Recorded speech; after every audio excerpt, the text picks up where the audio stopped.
Salut à tous, bienvenue sur ma chaîne. Donc aujourd'hui on se retrouve sur le domaine national de la Malmaison, une ville où je suis fier de dire que je suis né. Donc là on va visiter le château de Napoléon, le château de la Malmaison, où il a vécu avec Joséphine. Donc du modeste manoir au 14e, il ne reste que des mentions d'archives. Au début du XVIIe siècle, il sera remplacé par le château actuel érigé au cœur d'un important domaine agricole.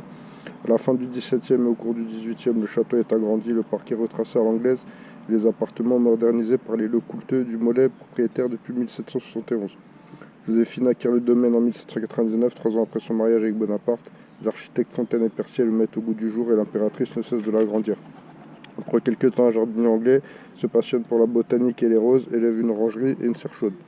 À son divorce en 1809, Napoléon lui fait don de la Malmaison.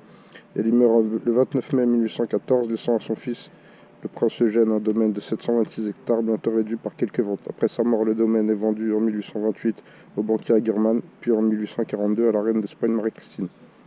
Napoléon III lui rachète en 1861 le château et son parc, ramené à 43 hectares, et y ouvre un premier musée en 1867. Confisqué en 1870, le parc est loti à partir de 1877, acquis en 1896 avec les 6 hectares de parc subsistant par le financier Osiris. Le château est restauré à grands frais puis donné à l'État le 14 décembre 1903 sous réserve d'organiser un musée napoléonien. Ouvert en 1906, sans cesse enrichi depuis. Donc voilà, on y va, c'est parti.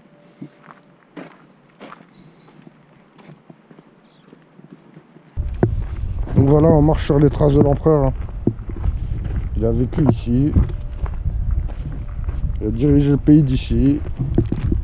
Il y a quelques temps, à mon avis. Il n'est pas resté longtemps, mais bon.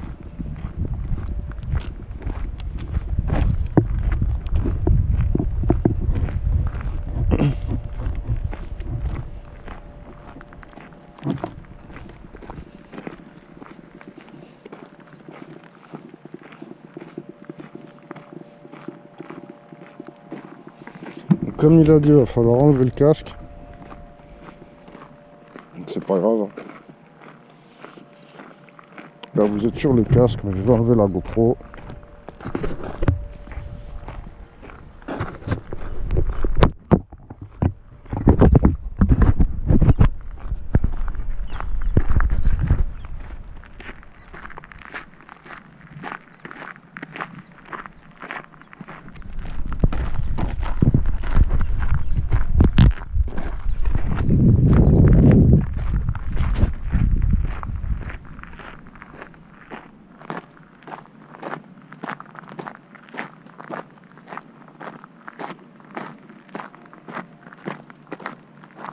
On se dirige vers les jardins.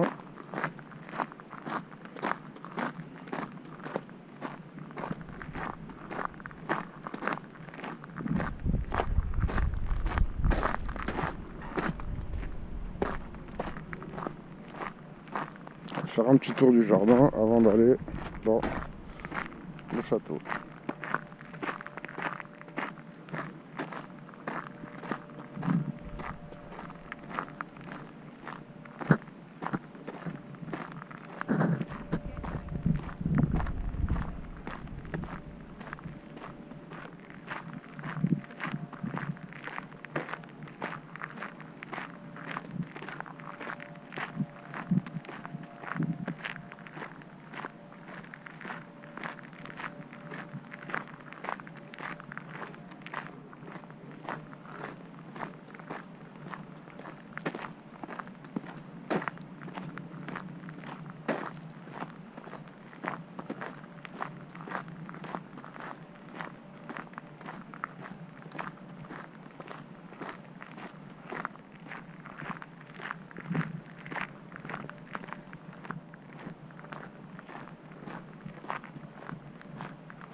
C'est stylé, c'est très beau, c'est apaisant.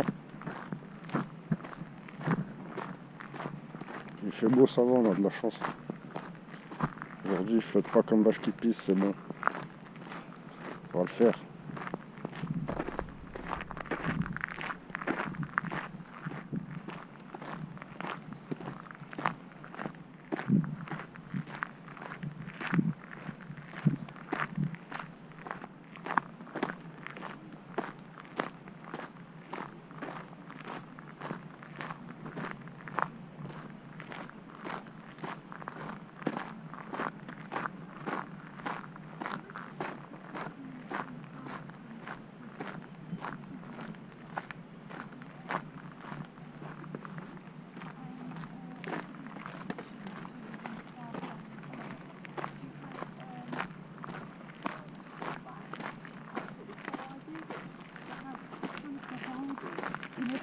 aussi. Département, non, département 15.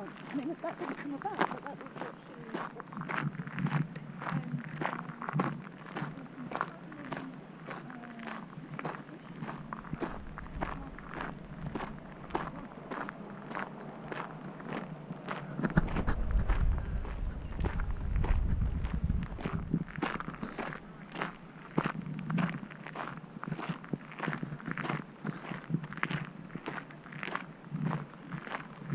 Je sais pas si on peut faire le tour par le côté, on va voir. Hein.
C'est très très beau.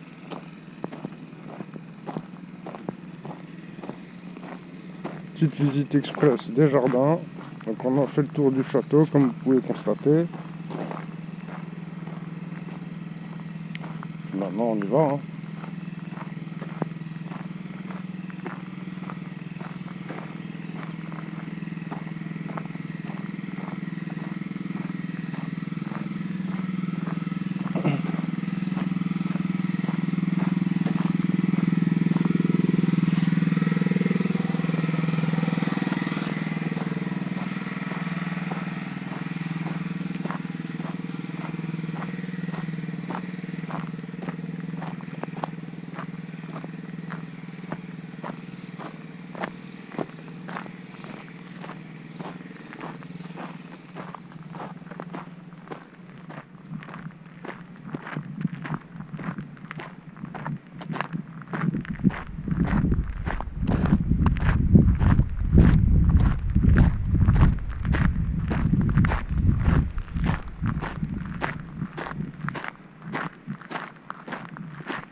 dit de déposer mon casque. Oui, sur le bac là. Sur le bac, là, très bien.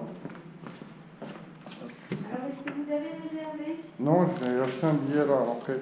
Oui, il y a pas- Voici. Merci, vous pouvez le reprendre.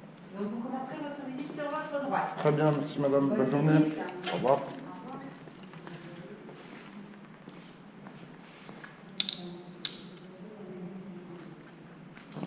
Nous y voilà chez le patron.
Magnifique habillage.